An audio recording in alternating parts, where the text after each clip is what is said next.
Kematian Sutrimo, seorang pria asal desa Walahar, Kecamatan Wangon, Kabupaten Banyumas, Jawa Tengah, masih menyisakan misteri yang mendalam di tengah masyarakat.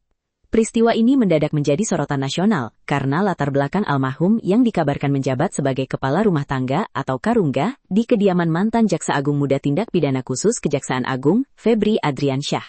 Tragedi ini kian menarik perhatian publik lantaran terjadi di tengah-tengah sorotan kasus dugaan korupsi yang menyeret nama pejabat tinggi tersebut.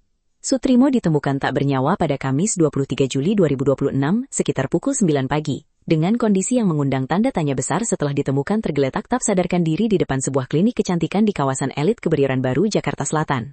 Berdasarkan informasi yang dihimpun di lapangan, sebelum mengembuskan napas terakhir, almarhum sempat melakukan komunikasi terakhir melalui aplikasi perpesanan WhatsApp dengan adiknya pada dini hari sekitar pukul 3 hingga 4 pagi.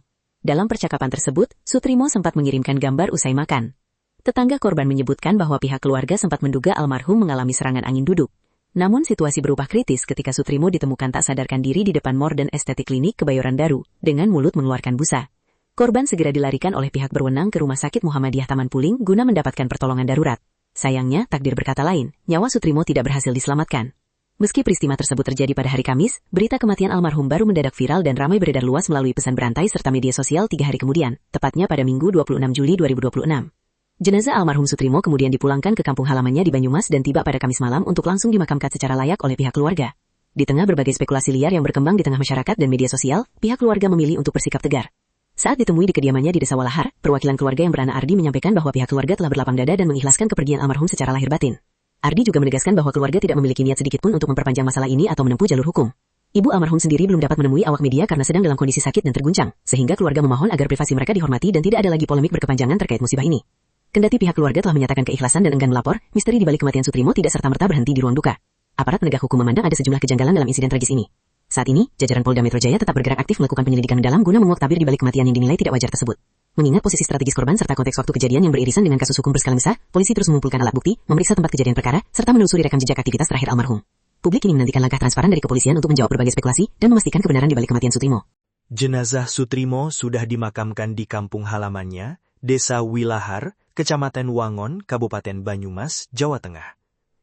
Kematian Sutrimo menjadi sorotan karena beredar kabar yang bersangkutan diduga Kepala Rumah Tangga, Karungga, ex-Jaksa Agung Muda Bidang Tindak Pidana Khusus, Jampitsus, Febri Adriansyah. Sutrimo ditemukan dalam kondisi tidak sadarkan diri di halaman Klinik Mordent, Kebayoran Baru, Jakarta Selatan, pada Kamis 23 Juli 2026 pagi. Saat ditemukan, kondisi korban mengeluarkan busa dari mulut dan hidung. Korban dinyatakan meninggal dunia setelah tubuhnya dibawa ke RS Muhammadiyah Taman Puring. Sebelum kematian Sutrimo ramai diperbincangkan, ternyata jenazahnya sudah dibawa ke kampung halamannya di Banyumas. Setelah jenazah dipulangkan dari Jakarta, Sutrimo langsung dimakamkan pada Kamis 23 Juli 2026 malam. Kepastian mengenai identitas Sutrimo sebagai warga Banyumas dibenarkan Camat Wangon, Duwiono. Dia mengatakan, informasi tersebut diperoleh dari Kepala Desa Wilahar. Almarhum Sutrimo warga Wilahar, kata Duwiono kepada tribunjateng.com, Senin 27 Juli 2026. Namun Duwiono tidak mengetahui lebih jauh mengenai sosok maupun aktivitas Sutrimo selama berada di Jakarta. Dia hanya memastikan setelah jenazah tiba dari Jakarta, pihak keluarga langsung memakamkannya pada malam itu juga. Polisi selidiki kematian Sutrimo. Pihak kepolisian hingga saat ini masih melakukan penyelidikan terkait kematian Sutrimo. Senin 27 Juli 2026, polisi melakukan olah tempat kejadian perkara (TKP) di Klinik Mordent, Jakarta Selatan. Sejumlah anggota polisi pun keluar dari pintu klinik tersebut dengan membawa sejumlah barang. Terdapat 4 paperback berwarna coklat yang diduga berisi barang bukti yang ditemukan dalam olah TKP. Barang-barang tersebut selanjutnya akan dikirim ke Pusat Laboratorium Forensik untuk pemeriksaan lebih lanjut. Kabid Humas Polda Metro Jaya Kombes Pol Budi Hermanto mengatakan, hingga kini polisi masih mengumpulkan berbagai informasi yang beredar, termasuk foto dan dokumen yang tersebar di media sosial. Karena itu, ia menghimbau keluarga korban untuk membuat laporan polisi apabila menemukan kejanggalan atas kematian Sutrimo. Budi memahami keluarga masih dalam suasana berduka, sehingga polisi melakukan langkah awal penyelidikan. Kita harus bisa memisahkan antara proses penegakan hukum dengan empati yang diterima oleh pihak keluarga, kata Budi. Terkait kemungkinan penyisiran rekaman CCTV di sekitar lokasi penemuan jenazah, Budi mengatakan langkah tersebut memerlukan dasar hukum dalam proses penyelidikan.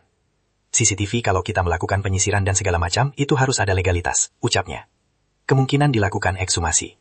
Menanggapi kemungkinan dilakukan ekshumasi terhadap jenazah korban, Kombes Budi menjelaskan tindakan tersebut merupakan tahapan lanjutan dalam proses penyelidikan, apabila diperlukan untuk memastikan penyebab kematian. Ekshumasi dilakukan nanti apabila untuk menentukan penyebab kematian seseorang. Ada tahapan-tahapan yang harus dilalui terlebih dahulu, katanya. Ia menambahkan, ketentuan mengenai ekshumasi telah diatur dalam Kitab Undang-Undang Hukum Acara Pidana, KUHP.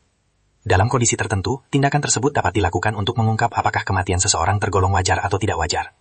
Hingga kini, Polda Metro Jaya masih melakukan pendalaman dan belum menyampaikan kesimpulan terkait penyebab kematian Sutrimo.